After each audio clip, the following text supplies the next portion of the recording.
5, 4, 3, 2, 1. Incoming!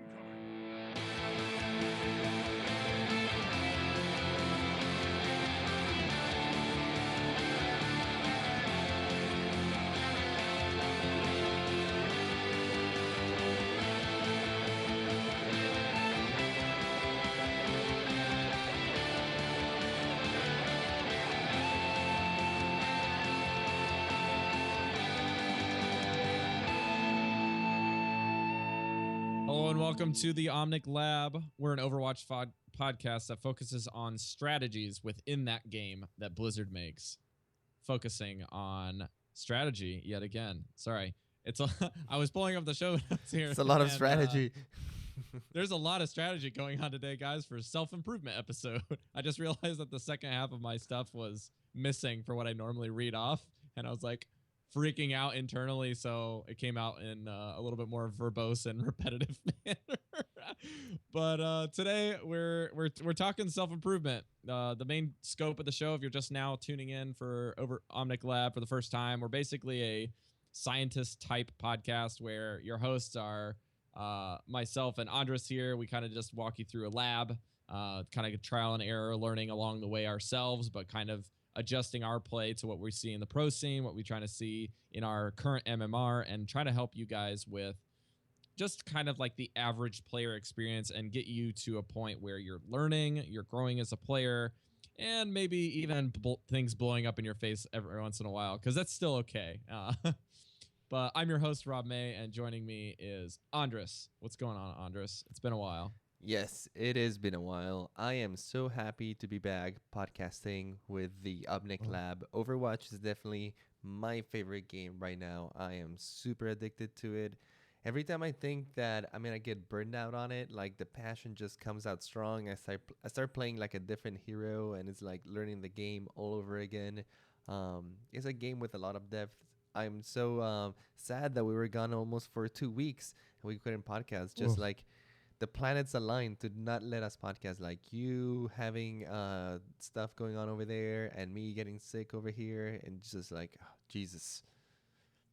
We're been back, though. An absolute crazy hell week for both of us, and not just in like a busyness schedule, although that was definitely a part of it. Andres got a nasty stomach bug, and I thought it was a good idea to go up for a volleyball swing at the girls' volleyball practice I've been trying to help out with here, and twisted my ankle really badly. And some of you have asked me, oh my word, you've gone to the hospital so many times. It's like, yes, but you understand, guys, hospitals aren't as serious here. You go to the hospital like you go to the doctor's office. Like, you just go to the hospital for everything. Like, it doesn't even cost that much. So don't freak out. We're okay. Yeah, it's like the Poke Center. You just go over there and they like heal you up real quick and you're back out in no time. That's how it works over there, right? Yeah, pretty much. I mean, the only difference is they don't like have a defibrillator that just gets you fully back to health like they do at the Pokemon. It's coming though. I heard they're working on it. Yep. All right, Andres. So let's start off the show not talking about really anything, but just like, what have we been trying? Like, we've been gone for almost a week and a half, 2 weeks. What have we been doing, even though we've been completely out of commission? We have been busy playing Overwatch. So yes. Even though I had a terrible stomach virus, fortunately that doesn't stop me from playing Overwatch. Even though I had to excuse myself to go to the restroom every like 30 minutes, I still managed to get yeah. Fortunately, Overwatch games don't last that long, so they kind of like synced up nicely. But anyway, I've been trying a lot of Eichenwald. I've been trying a lot of Hanzo. I've been trying a lot of the new competitive mode on the PTR. Basically, I've been playing a lot of the PTR, trying to get like a little jump start on how Season 2 is going to look. Fortunately, we've had some people that from the Discord that jump with me over on the PTR, so we're having like a nice little small group playing in there. Just trying to test out all the new stuff that are in. The new map is absolutely cool.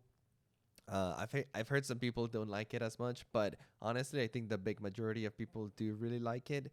I think it's a different approach to definitely a map. That huge abyss in the middle of the bridge and like all the vantage points that it offers. Like it's really like sniper haven, and also like guys with a lot of vertical mobility are gonna really enjoy this map. There's a lot of fun stuff that you can do all over it with the precipices and like all Plus, the it's just beautiful in Germany. yeah, Like, and like the really setting is cool. so cool, so gorgeous. It's like in this nice little forest and castles with like the Omnic crisis kind of like scattered all around it. The whole Mhm. vibe of it is really good. Have you had a chance to play much of the new map? Yeah, I got a chance to play it about 4 or 5 times this last weekend, and boy, howdy, is it fun. I will say that it took me a good, I think the first 3 games, I still struggled finding where the first choke was. Like that first opening, like right around the point, we kind of just set up on the point where they're trying to capture instead of like trying to hold the choke, which is a mistake because we lost it really, really Oh yeah, fast. that choke But is so overpowered in like towards the yeah, defense.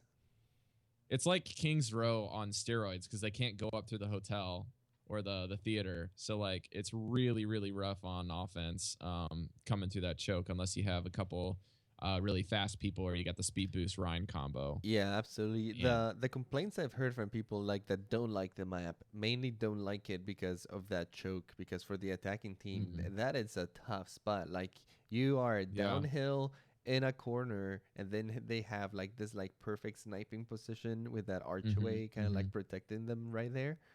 yep. There is a So couple I of played a lot of. Oh, sorry, Andres. I didn't mean to cut you off. Keep no, going. no, no worries. I was just gonna say there's a couple of flanking routes that you can use in the map. Like you know that when you come Mm, out of the point, there's like a huge kind of destroyed house in front of you before you take the corner into the right.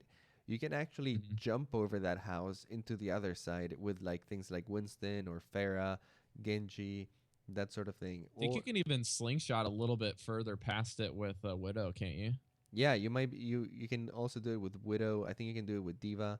And also if you Huh. take um like as soon as you come out of the your spawn, if you take a right and you go like above the stairs behind kind of like that house in the initial spawn, you can use Farah or anyone with like wall climb ability or stuff like that Like to vertical go mobility. yeah, to go around like the whole map. Like through the abyss, basically where you would normally Yeah, fall. Yeah, yeah, you can that's just really go freaking cool around area. that, and then you end up in like directly behind them, and it's like it's a Even slightly Soldier dangerous. can sprint off of the bridge and like jump down there. Like it's pretty nuts.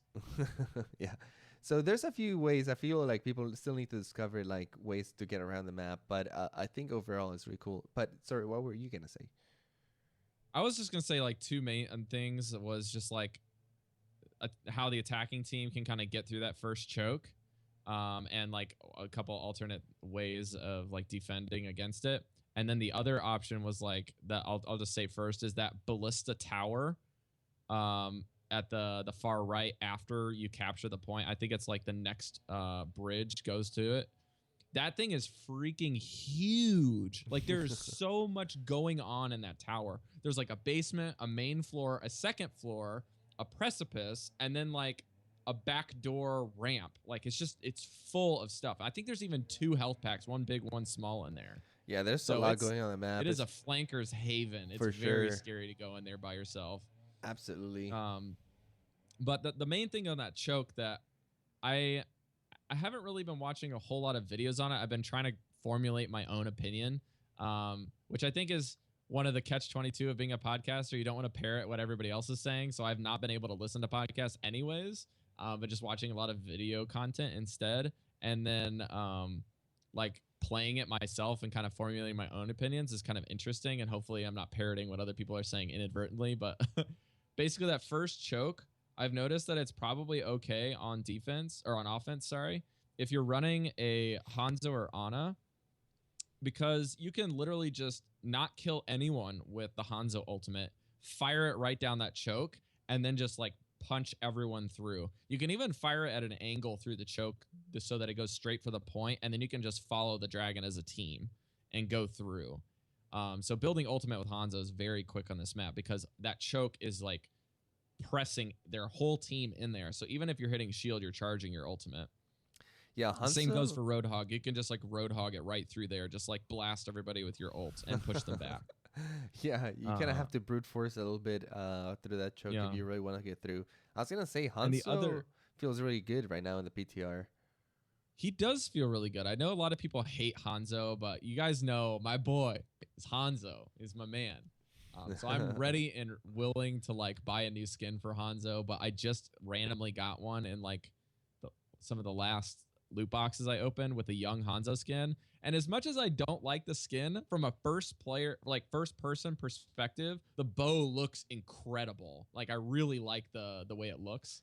So I might just use it just because I like how the first person side of it looks. But You anyways, know, the other I've started option, doing that, just using some skins, just because the first person view of like the gun and stuff yeah, just looks badass. Like that, some of the McCree yeah. skins do that. Mm-hmm. Mm-hmm. And the other option that I was working through, I didn't get enough chance to test this more, but Anna is really strong on Eichenwald, just because she can power up Reinhardt in that first choke and just go bananas for the whole team to just punch through with the souped up Reinhardt. And you have a lot of linear vision, like straight shot through that choke that you can just keep pumping heals into your team. So I thought that was really helpful. And then at the same time, on the flip side, you can use your burst heal to also limit your opponent's healing when you're going through the choke at the same time by negating it entirely with your bio grenade. And then on the defense side, something that I haven't tried yet, but I just thought of like when we were recording was you can actually play Mei on defense to a lot of success because you're getting that wall in front of the choke like almost every few seconds to completely negate the attack. And you can support a Bastion or a Torbjorn really well with playing a Mei and just babysit them.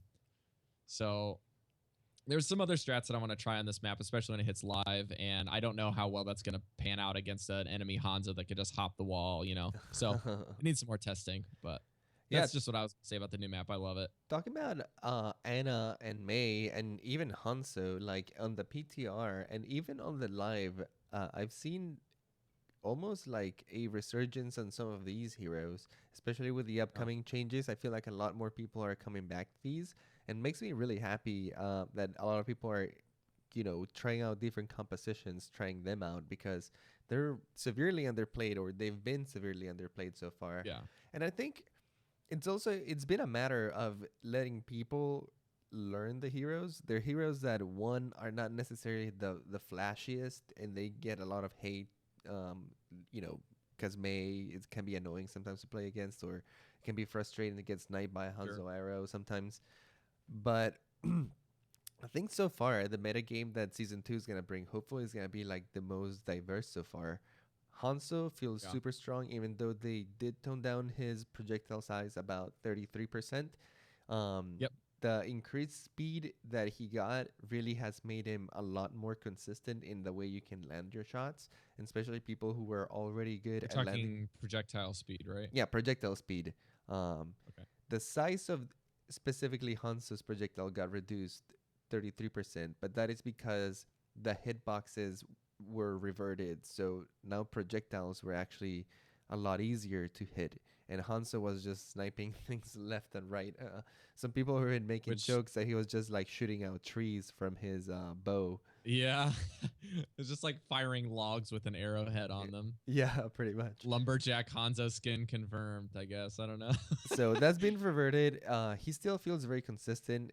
Definitely a pickup that, especially if you're good with him, and the dragon and the vision that he brings can be very useful with your team, especially if your team knows how to Mhm. take advantage of that. Same with Mei. The buff to her ult actually has made quite a difference. Being able to It's a put that through big shields, impact. yeah, and the range of it, like you think that a couple of meters wouldn't Oh be that my much, but like gosh. it feels so 2 much meters bigger. is insane. I have Yeah, not been able to escape them like hardly all when good maze are throwing them out on the PTR on me. yeah. So But as far as let's crowd use control goes, like May is super strong right now. yeah, let's use this discussion to kind of jump into the news and the PTR like notes that you said here in the show notes. But like for example, we have no new patch for live servers, but I think that's because they're still tweaking PTR and they got DDoS this week for Overwatch and World of Warcraft Legion launch. So Blizzard's been kind of under a lot of fire the last couple days, just like or last 2 days. I think there's been a smaller glitchings in the system for people playing Overwatch. They did a little bit of a change on the PTR, and then they got DDoS like BattleNet accounts wide for Legion launch, as well as high octane people logging in. So, and then you have all No, these new things with. Go ahead. I was gonna say old news over there. Yeah, Because yeah, for for sure. Blizzard, this is like every expansion now. Yeah, pretty much. And then they have the new somber projections, which we'll go into a little bit more with the emails today. But yeah, like I'm really excited for the next season to launch. I'm kind of spinning my wheels. I don't even want to play on the live servers because I just want to like test out what's coming. But yeah, I think there's some other impacts like from the hitbox thing that Andres we can maybe touch on real quick for like next 2 minutes. But this is actually a soft buff to a lot of other heroes. I noticed that when I was playing Ana especially, I was able to pick off Pharahs very quickly with the hitbox enhancement. And the same scenario with playing Zenyatta and hitting other targets like Tracers and Widows. It's been a lot easier to hit them at range, and especially with Discord orbs on the Zen, or like sleep darting people has been a lot easier with Ana. So I've really appreciated a lot of that. It helps you have a little bit more escapability with your supports. I don't really know what the hitbox has done for other heroes besides Hanzo and supports because that's all I've been playing. But yeah, what was your experience of the hitbox changes? So the changes, it's worth noting that they're only gonna affect heroes who have a projectile-based attacks. So we're talking about things Correct. like Farah, things like Anna's Non-scope basic Ana. Yeah. non-scope Anna or her sleep dart, Yep. Genji, Zenyatta, all the people that whose bullets or guns or whatever weapons travel through the air and hit Right. after a short delay. May's alternate Yep. fire is like this too. Mm-hmm. Basically, all these the hitbox radius in which they can hit has been increased a little bit. So yeah, it is a soft buff to a lot of heroes. For example, if you're a Genji player, you're already good at hitting your shurikens. You're gonna see You just maybe got a better. slight increase on your accuracy. Same with Zenyatta, same with Hanzo's, all that stuff. Um, I guess it was becoming like a little harder to hit, especially small targets with projectiles, especially like moving Oh Genjins man, and Tracers. Tracers. So this is gonna help all those players who specialize in projectile-based classes. Good news for you guys. All right, not for me Yep. that play McCree. I only play hit scan. So. Punished hit scan. Punished. All right, All right. What's going on with the other thing for skill ratings? Sure. There's a little quick update that just happened on the PTR where the skill rating formulas that are used to calculate all the skill rating are being adjusted a little bit. People who are playing on the PTR might see a weird kind of skewed ranking change. I've already seen it happen to a few of the people in our Discord and to me. Mm-hmm. For example, I won 2 matches. And I only got 2 ranking points, and then I lost 1 match and What? lost like 110 ranking points, and I'm like, What? what is That's going on over here? ridiculous. Yeah, it's pretty ridiculous, but they say it's gonna be only for a couple of matches, and it's to be expected. It's in the PTR. They're testing new things. It's worth also Sheesh. noting that this is gonna have no effect on the live servers. So if you haven't even touched the PTR, this change won't even like affect you Right. at all. And once season 2 comes out, it's already gonna come out with the adjusted formulas. So you'll never have an adjustment period. They're just kind of like trying them out right now to see how it works. Hopefully, Yeah, this and is I. gonna fix a couple of problems. One, the unfair like Okay. skill distribution to heroes like Mercy, Junkrat, and I think it was Lucio that were getting less skill Lucio. rating per match than like their DPS counterparts. Basically, Mhm. they're trying to even it out so that supports don't get jibbed on their placements and this sort of thing.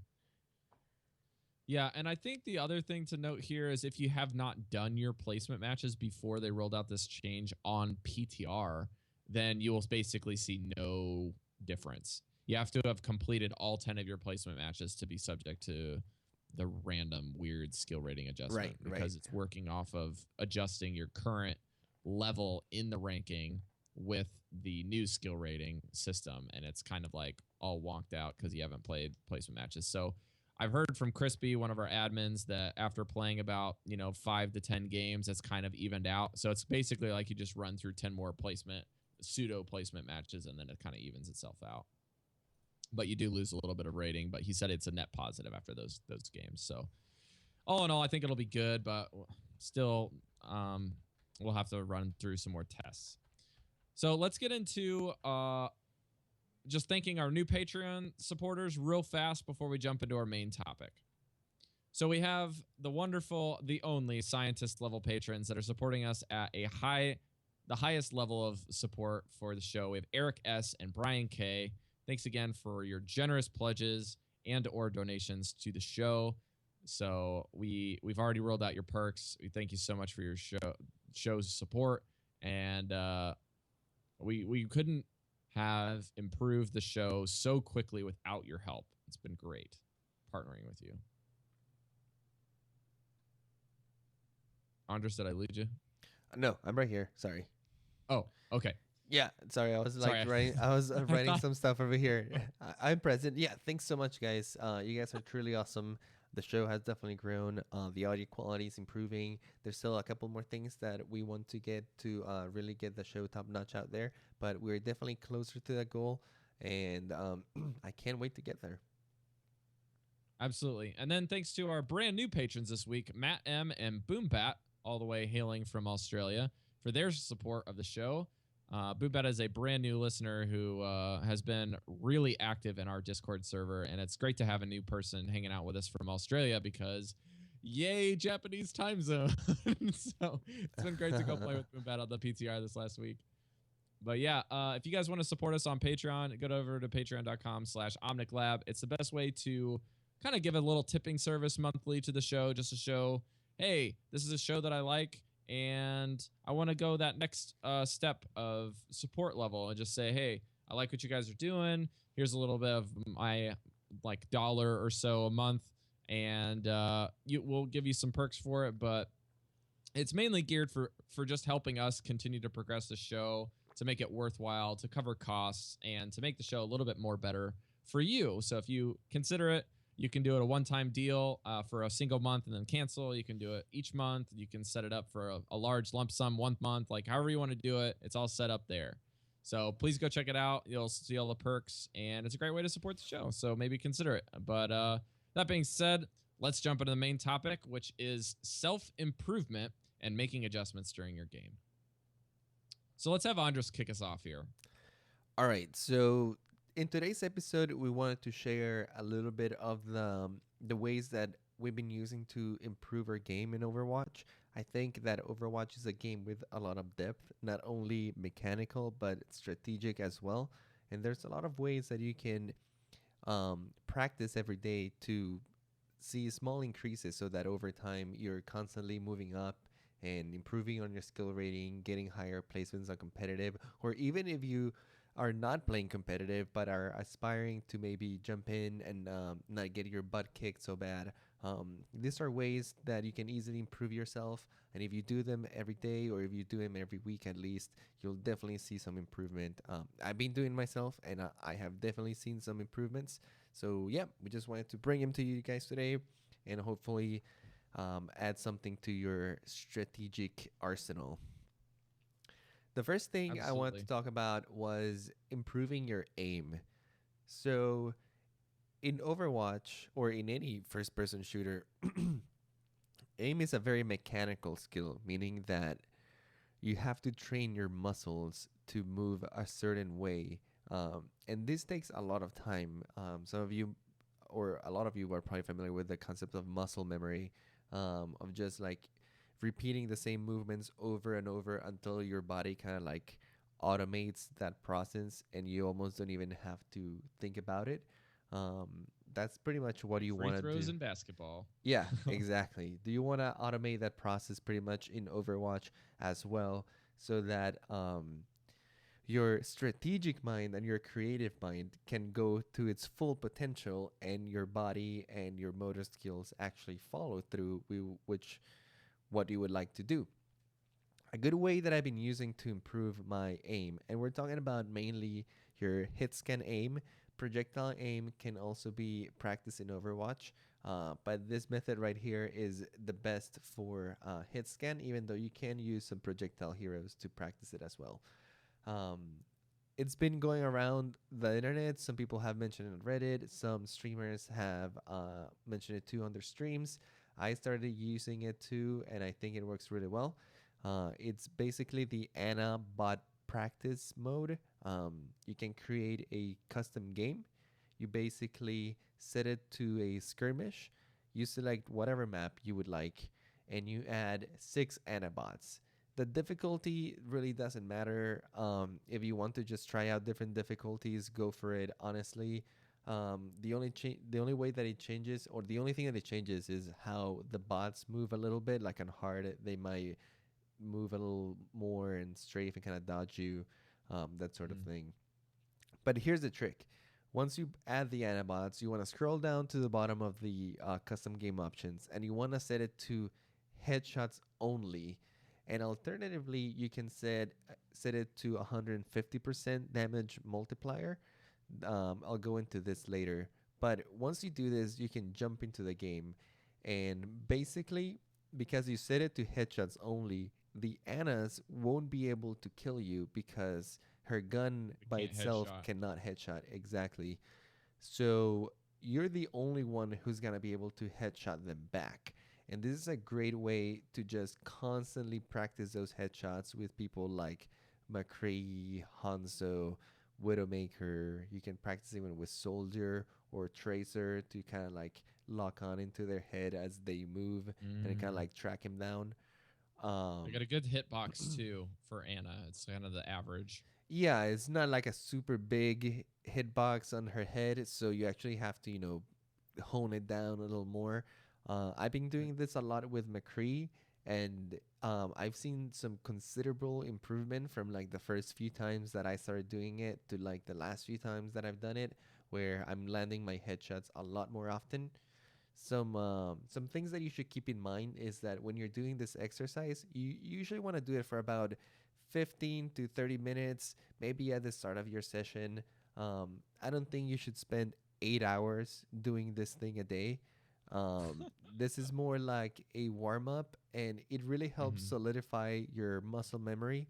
One, because when you're playing on a regular game, either competitive, quick play, or brawl, or whatever, it it's just very staggered. Like the action is very staggered, right? Where you might have like a fight here, but then you die, and then you have to wait 20 seconds before your like 10 to 20 seconds before your next engagement. So it's not like constant. While with this exercise, you're constantly having boss coming at you, and you're able to like practice your movement constantly. Also, being very mindful of your shots. Like in this type of exercise, you don't want to be spamming your shots and just trying to get like lucky headshots, but you want to be very conscious on how you're moving your mouse.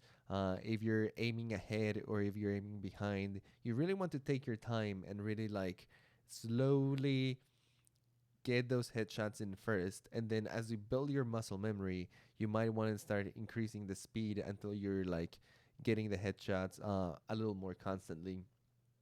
This is um also a great game mode for players that are trying to find just the right setting for their mice.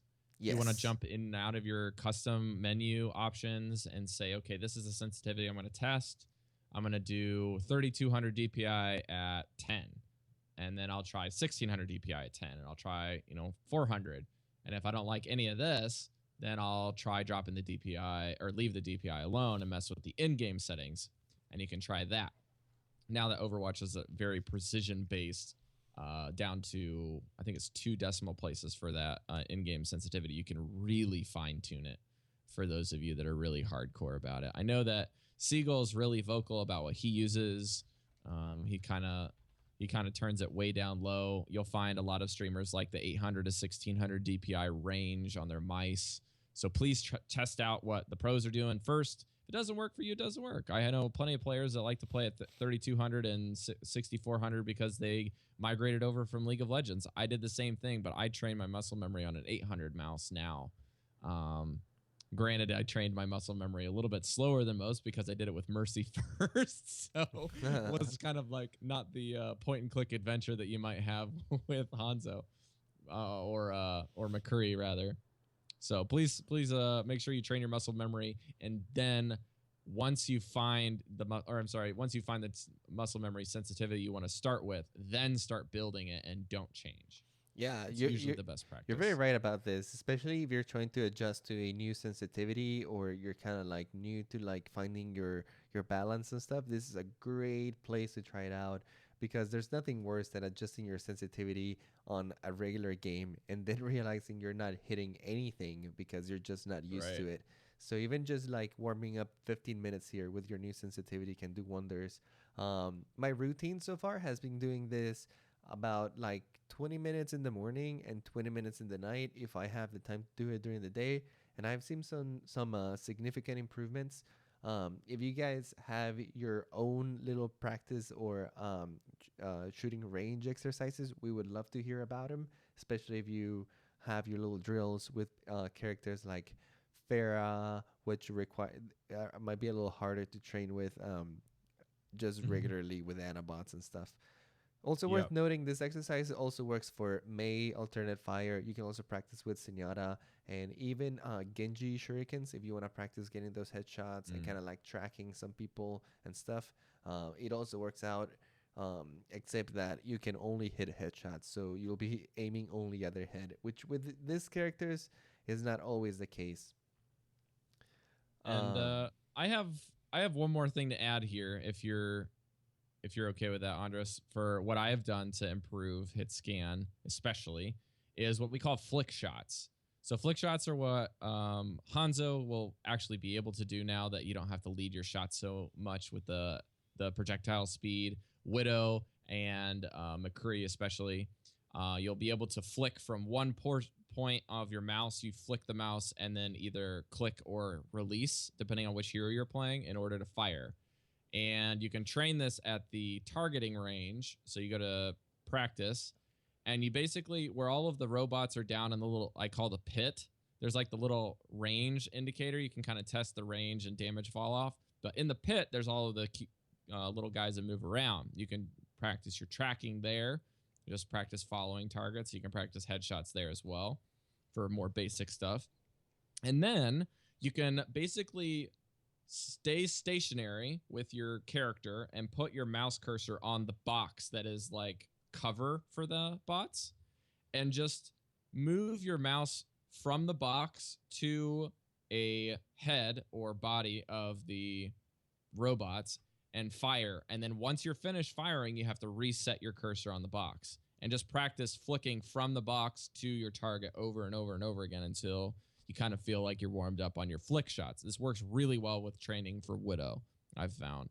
I'm not a very good Widow, but I definitely saw my aim improvement from hitting 0 shots to hitting some shots. So this it is does help. also a gradual improvement, right? Like if you do this two Mm, times, you're not gonna see anything significant because muscle memory takes a long time to build up, and especially when it's such fine movements like the ones that you have to do in Overwatch. It is gonna take a minute, so we're talking about weeks or months. It's kind of like working out, right? Like you're not gonna see a significant sure. improvement in your muscles in the first like two Season to days. season is probably the way to look at it. Yeah, like month to month, I would say is a good way to look at it. Okay. All All right, right. What's the next thing moving on. on improving? Another thing that you can do. So we talk about how to improve some of your mechanical skill, right? But this game, it's also a very strategic based game, where there's a lot of like planning and kind of like tricks that you Positioning. can do, positioning, and also understanding the game at a whole different level. Like the best players are not only very mechanically skilled, but they have a deep understanding of the game.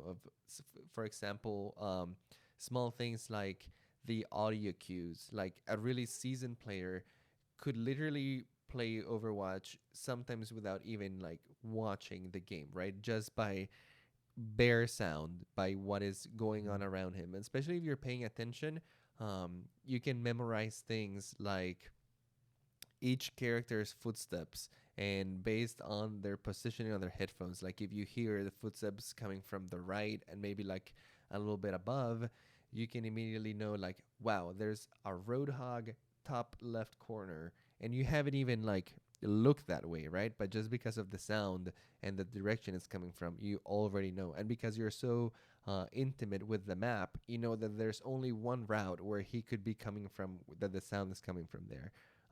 This is the sort of thing that I'm talking about. And to really capitalize on these things, I think a great thing that you can do is record and watch your own games, because there's a lot of stuff that in the heat of the moment, when you're like so concentrated on firing at your opponents and like adrenaline's running high, you might miss a lot of details that by recording your games and going back and rewatching them, you might pick up on. And the next time that you're in the same situation, it's almost like your brain will jumpstart and will be like, hey, we've been in here before. I know exactly what to do in this situation because I've messed it up in the past. So at least I know what I should avoid, and I'm gonna take this new line of play. And your gameplay starts evolving. You start countering things that you might have missed before, and things that I'm talking about here is when you're rewatching your VODs or the videos you've recorded, watch out for things like overcommitting. Did you go into an area by yourself when your teammates were really far behind and you were not even paying attention? You thought that maybe there was somebody there, and you just ended up walking into four of the enemy teammates by yourself and just died. Or could you have waited? Common Zenyatta problem. Yeah, common Sienna problem.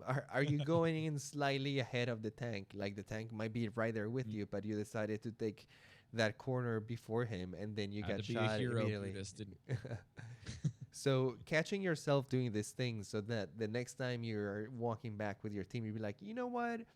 I'm gonna let Reinhardt go in first and let him take the damage.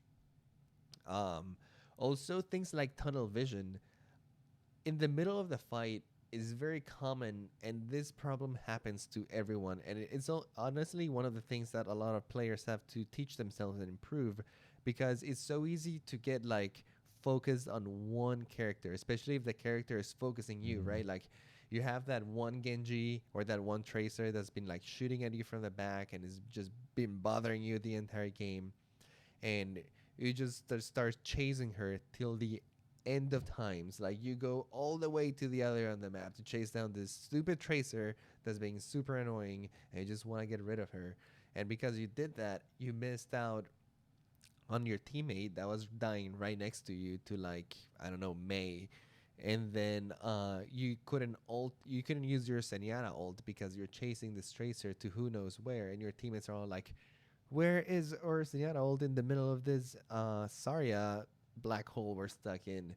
So things like that. You don't want to make your entire awareness focus on just one person to the point where you're ignoring everyone else. And catching yourself doing this might actually break that habit. There's Like, lots of other things that you can look for. Honestly, I feel like if you don't really know what to look for, you're kind of lost. You might want to actually back up from recording your games and start watching a few pros and say, oh, like listen to them and their quick little synopsis review of how they think the game went. They're like, well, maybe if I didn't do this at this point, we probably would have, pushed the payload a little bit more here, or we probably could have won that game if I didn't do this. A lot of the times, the pros are going to be more introspective than blaming their teammates and saying this is what went wrong and it was his fault. They might include that if they're a little saltier player, but I know that Siegel's YouTube channel has been really helpful for me. And he's like, well, I still don't like Soldier 76. I feel like this person does a little bit better in these scenarios, and here's why. And I think that we might have even won the game if I had actually made a switch at this point in time. So those type of things are really, really helpful. yeah, absolutely. And we'll talk about more on that later, because that is one of my other points too about improving yourself. Just to close this off, also watch out for ignoring your teammates. Like if you're watching yourself play a game and you catch yourself like on one point you could have helped that Zenyatta or your Mercy, and you just instead like went down to chase the enemy Lucio. This sort of thing you kind of want to correct. And also the way you use your ultimates. Like, are your ultimates in sync with your team? Like, are you using them at the right time? Did you maybe use that Zenyatta ult a little too early, or your sound barrier right before that Genji pulled out his sword? Or maybe you're positioning your McCree in a very vulnerable spot where you can get shot from all sides, Mm. rather than maybe minimizing your potential to get shot by finding some cover on your sides while you aim your Deadeye in front of you, that sort of thing. Basically, you want to catch yourself making as many mistakes as you can, so that way you know and you're aware that you're making them, and the next play session you have kind of like, how do you say this, like internalized all of these thoughts, and you can work to correct them a little better. Because if you don't Mm. realize that you're even making these mistakes, it's very hard to correct. Which also brings me to your point, Yeah. Rob, and is my next point on improving yourself.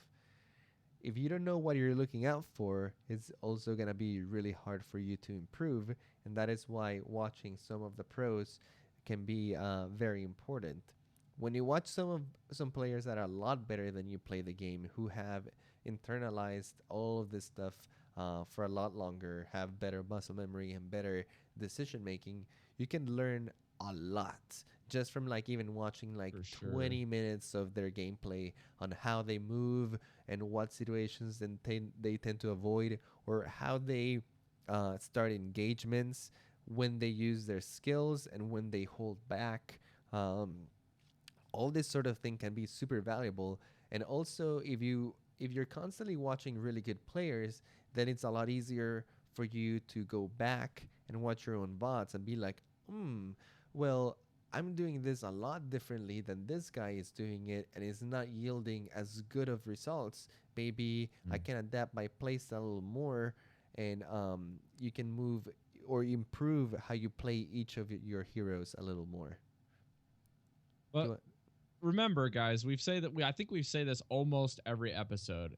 When you watch and try to mimic the pros, don't have a pro mentality of how you play the game. Remember, not everybody can be a pro, so you have to adjust your playstyle to people's comfort, what they are good at playing. A lackluster Ana is far worse. Or I'm sorry, a lackluster Mercy is far worse than somebody that feels comfortable on an Ana or a Zenyatta. Please give people the benefit of the doubt when they say I can only play X, Y, and Z. Try to make your adjustments on that as best you can, especially at those lower level skill ratings where people are still learning. Got to put yourselves in their shoes. Make sure everybody can try to play what they can play best, even if it's at the expense of losing 7 minutes of your soul to somebody playing Hanzo much worse than you, just because that's all they can play. Okay. The other thing I'd actually just want to back up on real quick, Andres, is when you mentioned audio cues, that sparked my memory a little bit. Something that my brother did when he was trying to go in to compete in some COD tournaments, and I remember doing this in Halo, was to turn off the music entirely. Turn up about halfway your audio comms, and then max volume your in-game sounds. I know that you might hear a little bit more of the rifles and stuff, but this will train your ears to potentially listen to the footsteps, like you were saying, and or the audio ultimate cues here and there, and kind of hone in your listening skills. And you can kind of tone it down a little bit more as you start picking up on certain things. But you're basically forcing your ears to listen to certain aspects of the game more. And then as you put the music back in and turn that stuff back up, you can actually pick out those sounds a little bit more easier. More easy. Sorry, I've been dealing with language study and I can't even do it myself. Are you supposed to be So, teaching English over there, Rob? yeah, I haven't taught yet, so don't give me a hard time. Stop it. I'm just teasing. Yeah. All right, No, but so that's a really I good point. Yeah, Overwatch is yeah. a game that has incredible sound design. Like they made this game so good on like the sound aspect of it that you can play this game just by listening to it sometimes. Obviously, you know, this is a hyperbole, but like literally you can be so aware of what is happening just by listening to your surroundings. So keep that in mind. And the last thing I wanted to say on how to improve yourself is You can also submit your gameplay for review. Like, there's actually really awesome, cool people out there who are really Oh good yeah. about the game, who are willing to spend their time watching your boring ass gameplay and telling you what you should improve upon, which I think is really awesome, right? That you can just post And this it's on not the just you internet. sucked here, here, and here. No, they go into like detailed explanation sometimes. And like, this honestly also depend on like the time of day that you do it and like where you submit it, if you're actually being nice about it and if you're organized with your VOD. Like if you just post that up there and like hope that somebody is going to give you a very detailed summary of things, well, it's probably not going to happen. But if you make it easy for people to do this and you go to the right places, and by the right places I mean things like the competitive Overwatch Reddit or things like the Overwatch University Reddit. You can check out those two Reddits. Some really cool people out there. If you can make a nice organized post and kindly ask some of those people to review your VOD and point out things that you might improve upon, that might also be a really quick way for you to pick up on mistakes that you're commonly doing or things that you're not doing that you should be doing. Especially a lot of these people are really nice about it and they'll kindly just point out like, hey, Especially on university. I know yeah, those guys are really great over there. absolutely. So if you guys are interested in this kind of thing, just record some of your games, watch them yourself, try to pick up some of the games, then submit them for review, see what other people have to say, and that way you can improve your strategy a lot on this game. Um, Looks like RX Lizard mentioned this in the chat log, and I forgot about this entirely. But if you guys are running Windows 10 for your Overwatch on PC version, there's a really great way to change your settings. I remember Cynical Nerds put out a video quite a while back, probably close to 7 weeks back now, that when you get on your computer settings, you go into your mouse settings, and they automatically enable mouse acceleration, which a lot of people that have professional gaming mice hate. So maybe if you want to try your muscle memory, go and uncheck the box for acceleration, and then try to make sure that there's like a big range of how fast the mouse can be in your default settings. Just go all the way up to the 5th or 6th notch is kind of a good baseline, and then do all the other adjustments with your DPI and your in-game settings after that. I know that Lightning Ruler, aka Shockmaster, one of our admins, can't play the game without the acceleration. So depending on what you play, what you're used to, it may be a bad idea for you if your muscle memory is already trained a little bit. But if you're willing to hit the reset button and try to learn the muscle memory without the acceleration, it does help. I found, at least in the slightest. Yeah, and for those of you who So don't know what mouse acceleration is when you're moving the mouse slower, your mouse actually moves slower, and when you move sharp, when you do like sharper, more like abrupt movements, flick shots. your mouse will move a little faster. Which, if you're trying to be really consistent and really be accurate with your muscle memory, can be a little weird since you have like these levels of sensitivity, like depending on how fast you're moving your mouse. So it's almost like a dynamic sensitivity where it's constantly like changing. Right. Um, Yeah. but yeah, like you said, some people might have already gotten used to this type of like mouse movement and like it works out for them. I definitely recommend trying it with it off and learning the game with the mouse acceleration off. But I mean, hey, if it already works for do as you, well. it already works for you. Yep. So let's jump into some emails. We don't have a whole lot of time left, but we do have enough time to address both of these emails in a pretty good amount of time. So hopefully in the next 10 minutes, you guys, if you would kindly entertain our emailers here by listening to their great questions. I will read the first one since this is more up Andres's alley with the DPS specialty. So this comes from Jonas S. saying, "Hi guys, thanks for the great podcast. It led me to start thinking more about strategy in the game. Question that I was hoping that you might have some input on is this. The group I usually play with mainly tries to go with a well-rounded composition, usually picking two each of DPS. I think he just means 2 DPS, Like two of each DPS, 2 tanks, and tanks, and healers. 2 healers, right? Yeah. So the combination sometimes is around a Soldier Hanzo, Tracer McCree. I'm sorry, Soldier or Hanzo, Tracer or McCree, Reinhardt or Winston, Diva or Zarya, Lucio or Mercy, and then a Zen to fill the last gap. This tends to work really well for us, but several times we've had a lot of trouble with teams that run a 3 or 4 DPS comp. As long as they focus their fire, they don't seem to gain, they often seem to gain the upper hand in their engagements, and then they use that strength in numbers afterwards for a few easy kills after the pick. So do you have any recommendations on how to improve your odds in these situations? And I'll even add another question to that by saying, how do you counter a 3, 4, or even 5 DPS comp? Great question, Jonas. Yeah, this is a great question, and I feel like this happens a lot, especially between rank like 45 and rank 60. Or I guess that's gonna be now like between rank 2000 and 3000 with the new ranking settings and stuff. Somewhere around there, 3500 to 2000. Yeah. And especially in solo queues, this happens a lot more too. I think this is especially a thing of um, when you have more DPSs, especially on attack, since you're kind of just trying to create an advantage for your team. And we've talked about this before in the show, where when you're in the attack, it's very important to have constant pressure up, and getting picks for your team is super, super valuable, because the return time from defense is usually a lot longer than the return time from attack, unless you're in the last point, right?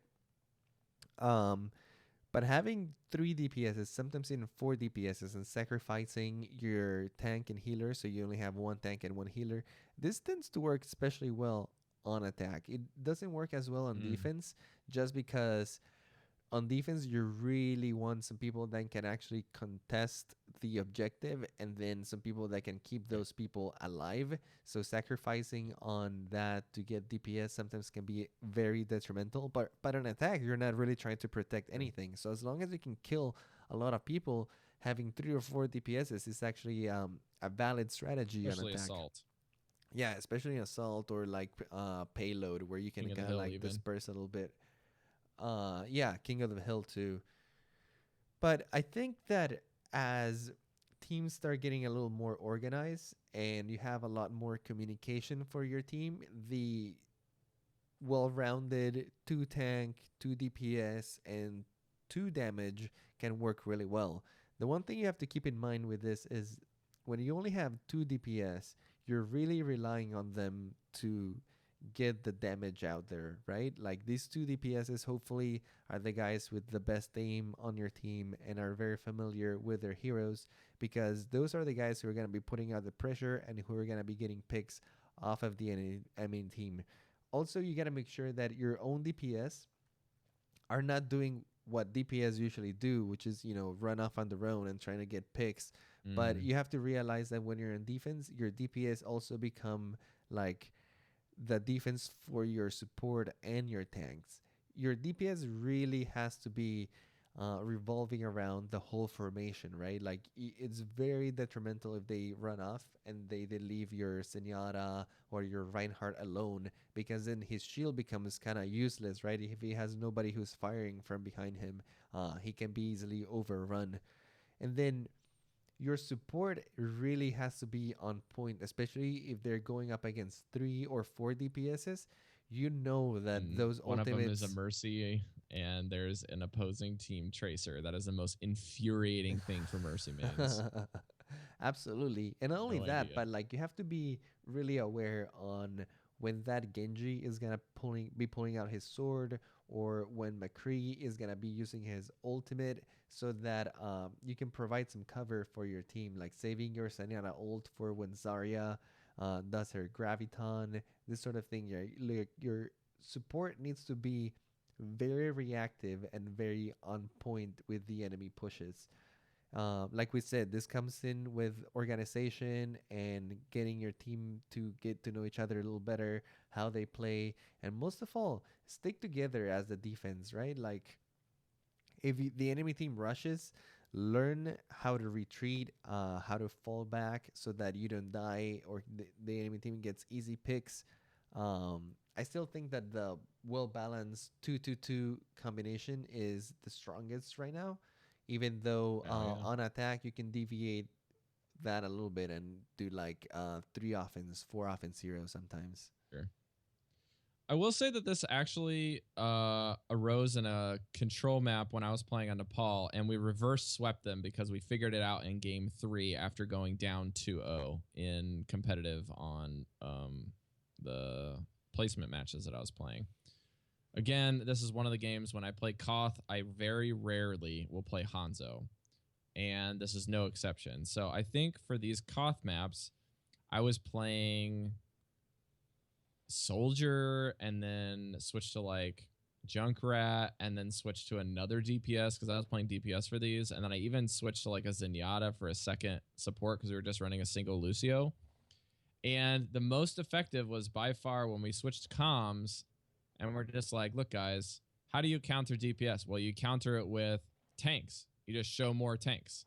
And since you can only play one Reaper, you just make sure that the Reaper is your priority besides the support. So you prioritize support equating with a Reaper, and you're usually okay. So I switched to playing Diva, and it was insanely easy. I was basically taking off that extra shaved ice of damage with the defense matrix so our Winston could AoE down the point with the lightning on the Tesla coil. And then we have the Zarya for support in helping us soak up even more damage and pumping out her damage. And then we have the zoning tool of Winston plus Zarya when we have the ultimates up. And then Diva is essentially another zoning / burst ultimate if you can combine it with Zarya. That worked really well with the Lucio. So consider trying not only organization and trying what you know works for you guys. Like you mentioned, you have your own comp in your mind, but be willing to think outside of the box and outside of your comfort zone sometimes. Just being willing to take that risk and say, hey, they're showing more of this. Let's try this.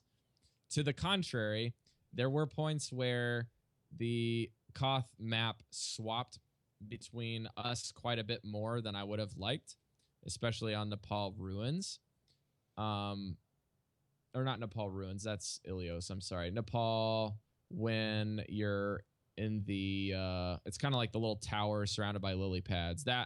That's really rough. Or maybe that's Volskaya. I can't remember which one it was. It was probably Volskaya, actually. But that's a lot harder for tanks to kind of maneuver in because there's so much easy cover and tracers can kind of just run you over.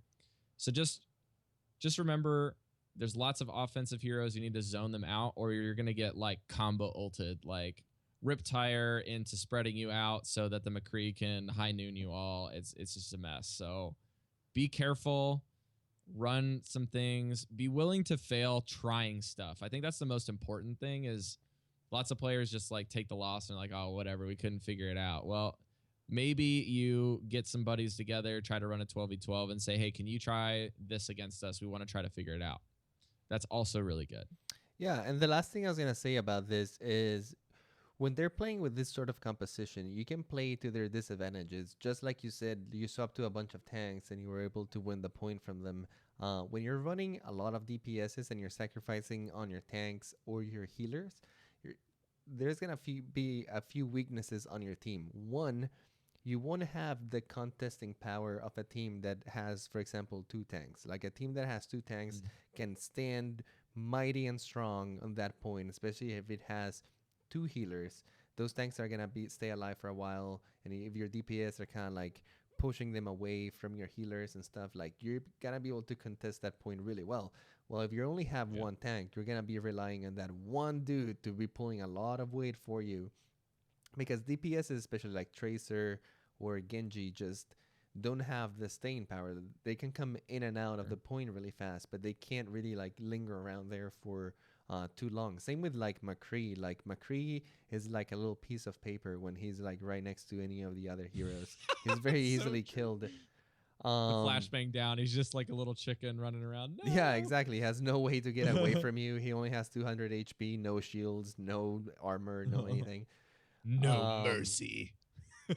And also, if they're only running 1 healer, like keep in mind what is the type of healer that they're running if they only have 1. Like, is it a Lucio? Because if it's only 1 Lucio, they're going to have a good time like healing the entire team, but they're going to have like no burst healing. So if you focus like one by one, the Lucio is not going to be able to keep anyone alive. Or same if they're doing like Asenyata, he only has 1 healing orb. So that's Yeah. once that is placed, like if you switch targets or if there's a lot of people that need healing, Zenyatta is not gonna be able to keep him up. Same with Mercy and this sort of thing. So play to their disadvantages. Know what the weakness of the team is, because their composition is not gonna be well rounded, well balanced. There's gonna have some holes in it. Figure out what is the hole and how you can exploit that hole. All right, great email. That's a really good discussion. If you guys want more follow up on that, please send us another email, Jonas. Or if you guys want some more detailed analysis, you can tweet at us or you can message us again and we can maybe answer your email. We also have a second email from Shelby L saying, "Hey guys, first off, I really enjoy listening to you guys every Monday when I get to work. It's a wonderful way to start my week. And a couple of questions for you, one Overwatch and one not so much. First, how do you guys feel about all of the Sombra hubbub? Do you guys think it's too over the top? Completely awesome and fun? What if you think she's going to be what do you think she's going to be like? And what do you think she'll be finally when do you think she'll be finally available?" Man, I botched that email. Sorry, Shelby. Second, this is more for Rob. I'm wondering if you'd be willing to tell me more about your experience with teaching program in Japan. It's something I've been considering doing and had a few questions about what it's like and how it all works. Andres, you want to jump into the Sombra question and then I'll finish it off as well? Yeah, sounds good. I think that the Sombra stuff is really cool. I think that they maybe just went a little bit too over the top with it, like the ARG or whatever you call that, like the augmented reality, or not augmented reality, but like the crazy like cryptic thing that they've been like doing and stuff on Reddit, like binary code. yeah, and all like that. honestly, most of that stuff like flies over my head. Like I have not spent time deciphering codes or anything like that. I do think it's really cool, especially for the people out there with like detective skills and like some of the software to like run some of this crazy codes and stuff. And it's cool that Blizzard is playing with their community in this way. Maybe they just went a little bit too far with some of it. Like I was looking at some of like the codes and like the evidence and clues that people were finding, and like some of it really seemed like people were like reaching out into the furthest corners to like find anything that could relate to like Yeah, Sombra. I know, right? It was like, oh my god, there's a 6 right there. That means like Illuminati confirmed. yeah, like oh, there's like whole like theories, like crazy stuff. And like the craziest thing about it is that some of them actually turned out to be like actual clues and stuff. So it was hard to differentiate from like what is actually part of the game and what it was just like coincidence that people were like just like hoping and praying for yeah, Half-Life hoping 3. it was like a clue. I don't know. Well, at least for now, we had the last little piece of information. People were able to translate it, and basically it says something along the lines that things are getting hot over here, and she has to lay low for a bit. And there's a countdown, I think, for 58 days. And apparently, Like this leads to October 18th, which is a little bit after BlizzCon or leading up to BlizzCon, I think. Which yeah, might actually make Makes a lot of sense. sense if they want to release like their new hero or have like an awesome reveal over at BlizzCon. Yeah. I think for right now it's too early to have a new hero. Anna just came out, and like honestly, people are still getting good at like the hero pool that we have. Like there's still heroes that are not completely exploited, like Mei or Hanzo or even Ana, like we talked about at the beginning of the show. Yeah.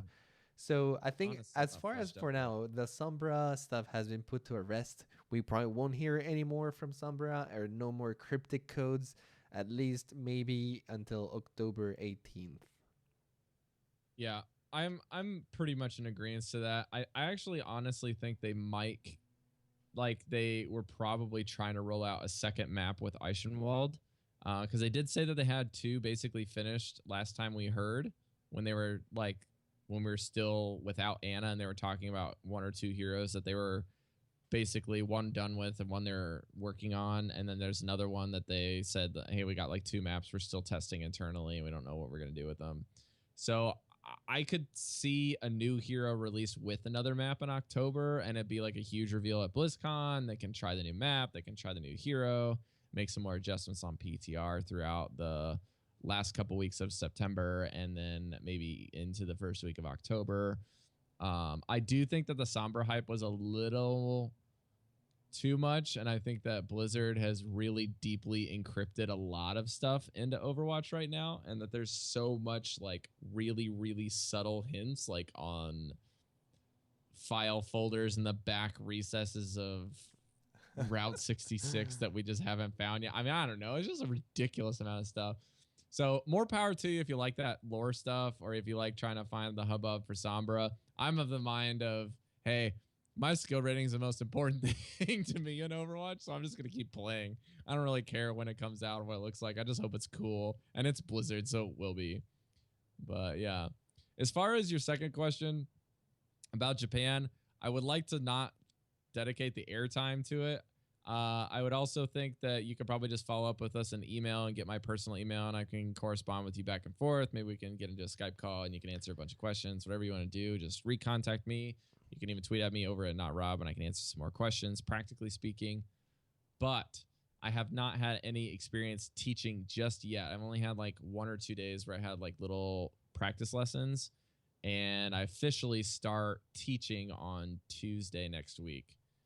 So I can get, once I get into more of the swing of things and I start doing my travel school and going to the 2 schools a week, then I can really tell you what's going to go happen, especially when the schedule hits full swing and I'm teaching like 2 or 3 classes a day at multiple schools. So far it's I'm been excited. I was gonna say, so far it's been a good experience for you, right? Like the whole organization of the company and getting yourself located over there has been an easy process for you, would you say? Yeah, I feel like the program JET, or the Japanese English teaching program that I'm a part of, or Japanese exchange teaching program, excuse me, has been a net positive.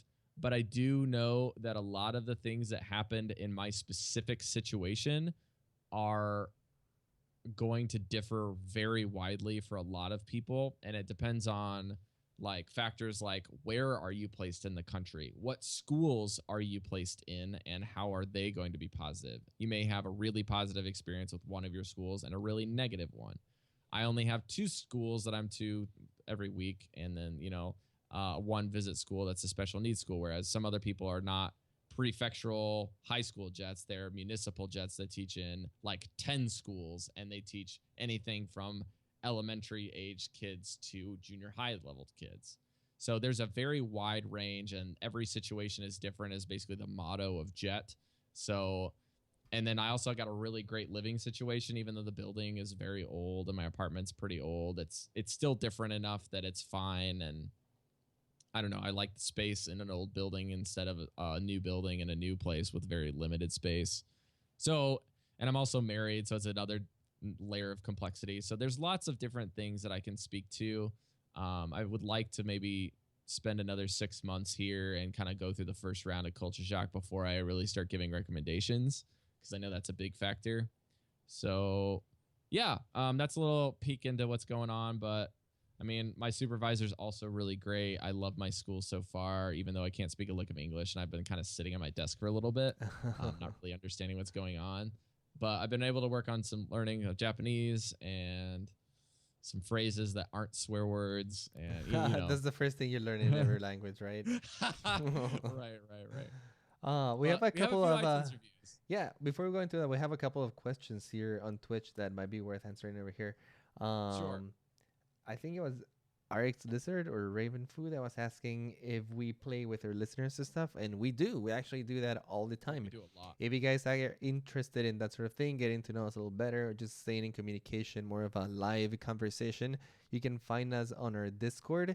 If you go, what's the address of our Discord? Let me find it over here. Discord.me/OmnicLab in your browser. There you not go. In the other. You can just type that in your browser. You'll get an invite to the Discord. You can either use the browser version of Discord or you can download the app. But basically, we are constantly over there in our Discord. If you want to play with us, whenever we're playing and we have like some free time to play with listeners, we always just post it over there and we say, hey, I'm going to be jumping on if anyone wants to join. We've played with a lot of people, actually. It's been a really cool experience getting to know everyone who listens to the show. It's also a great way to give us. You can hit me up. Yeah, we're pretty much like 24/7 now because Rob isn't during the night and I'm during the day. So International yeah, podcast. we got you covered at all times. But anyway, yeah, if you want to find us, go over there. You can get in direct contact with us, play with us a couple of games. And they also wanted to know if you could say anything in Japanese. Sure. So instead of saying, there's a way that you can say "what's up," which you should never say, and I'll teach you that. So it's called Perfect. The things we shouldn't say. Shoshiwado. Wait, Yeah, say it again. Say it again. Shoshiwado. Shoshiwado basically means Shoshiwado. "what's up," but you only say that with your really close friends. Okay. And when you want to leave work, as a teacher, usually the staff stays really late and doesn't get extra pay for it. But when I leave work, the phrase I have to say is not matane, which is see you later, but rather osaki ni shitsure shimasu, which basically translates to excuse me, I have to leave before you. I'm sorry for leaving before you. Basically something. Oh like wow, that's super complex. But it basically is a polite way of saying, I'm sorry I have to leave before you, but I'm leaving now. I hope you are doing well. Like, it's a polite way to say, I wish you good luck, even though I'm leaving before you and I can't stay to work alongside of you. It's kind of like a community way of saying goodbye. And then they have like 2 or 3 other phrases that they'll say when you leave early, and they roughly translate to, thank you for your work, or, thank you for working hard with us while you were here, something like that. But I can't remember what their phrase is. I actually need to ask my supervisor tomorrow because it's different from the phrase that I learned. There you go, guys. A little Japanese for you. Little Japanese corner at the end of the show. All right, let's read some iTunes reviews. So we got 3. We got time, so let's read them all. Andres, we'll have you read 2 this week. So we got Real Bombat from Australia. And he says, great, easy listening for all skill levels. If you want a great, easy to listen Overwatch podcast, then Omnic Lab is for you. This is not just 2 guys talking about podcasts. You can tell that they have put effort into crafting each episode to ensure that their audience is kept well informed, entertained, and interested. I feel like Omnic Lab is part of my Overwatch experience and is a must listen for any Overwatch fan. That's really nice of you to say, man. And I'm glad we are part of your Overwatch experience. You hope we can be part of a lot more people's Overwatch experience. We also have Travis Houston from Texas. He says, good stuff. I go through many podcasts throughout the work week. It takes a good podcast to keep my attention. With that said, I look forward to listening to the podcast every week. The intellectual content of this podcast is just what the Overwatch fans need. Cheers, love. Thanks, Travis. You forgot the cavalry. I guess we're the cavalries here. We're the cavalry. He's just cheering us. Man, I don't know if we can fit a few more horses in this lab. It's getting a little tight. All right, and then our last review here is from Joey Camaros from USA saying, great podcast. This is the perfect podcast for passing the time when I'm at work, wishing I was playing. I wish there was I love their positive understanding attitude no matter what the situation might be. They also seem to explain things in a different perspectives and that has helped me be a better player. Thanks for all the hard work you guys put into the podcast. It is much appreciated. AKA Lethal X Bacon. Well, please don't destroy my bacon because there's not much of it here in Japan. But thank you for your review, Joey. Appreciate it. Cool. Looks like that's it for the show. Let's let you guys know what you can do to hang out with us. So you can be just like Boombat here, which he did the full 9 yards. He's a Patreon supporter. He did the freebie iTunes review. He jumped in the Discord community. And within 48 hours of joining Discord, him and I were in a PTR, getting our butts kicked and getting in a draw in my placement matches. So you can do all of those things over at our iTunes. You can get involved on Patreon. And you can help hang out with us in our discord.me/OmnicLab in your browser. You can come hang out with us there. We got some great admins, some great bots, some great players that are actually really good and helping us contribute to our next show, which you'll see more about shortly. We have one content creator shout out that I want to highlight this week that helped me in prepping for the show. Props to Ryan and Miska over at Overwatch Central and their Eichenwald map Hidden Spots.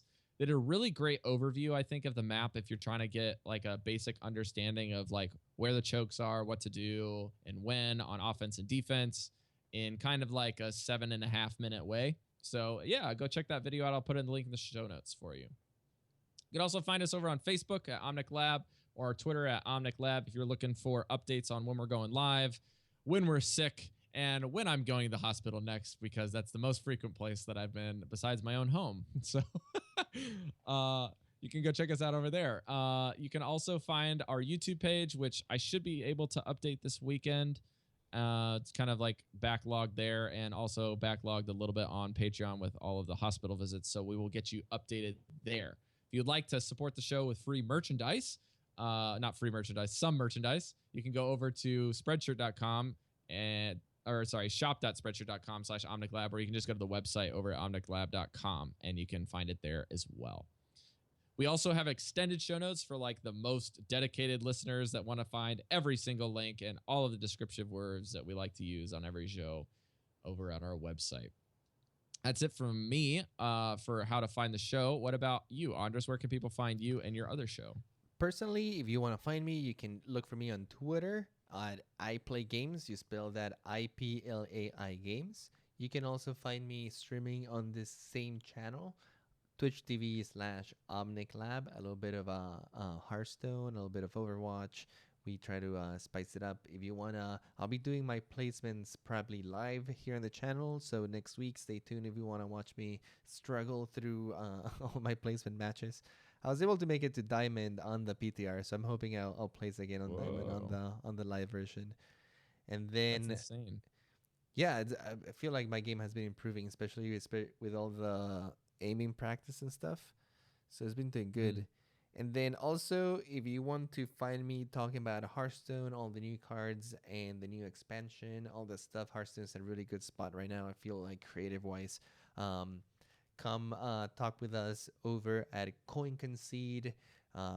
We release a podcast every Tuesday. You can find us on iTunes. Check that out. And then you can find me on Twitter at NotRob. You can find my Hearthstone podcast over at Velen's Chosen. We talk about the Hearthstone cards just the same, but in a little bit different spin for you if you're kind of a budget player. We have a few people from the lab that jumped over and checked out both of our Hearthstone podcasts as they jumped into Hearthstone for the first time, and they've been finding a lot of help there. I've been enjoying both Overwatch and Hearthstone a lot this week, and I'm really excited for the rolling restart this week when we get the new chests and we can start over the ladder, and then I can finally see what the meta is going to shake out to be after the last wing of Karazhan. So it's really exciting over in Overwatch news right now. So yeah, you got an Overwatch podcast and 2 Hearthstone podcasts to keep you busy, hopefully, for this next week. Sorry again for releasing this so late. We're recording on a Wednesday instead of our normal Saturday time. But we're still trying to shake out a good schedule. We'll still try to adjust it, but you can kind of bank on the live show somewhere being around Saturday, Sunday morning, or evening. So we'll try to keep you posted. Follow us on Twitter for more updates. Thanks for tuning in this week. Don't be a lab rat, be a scientist. We'll see you next week in the lab. Omnics, adios.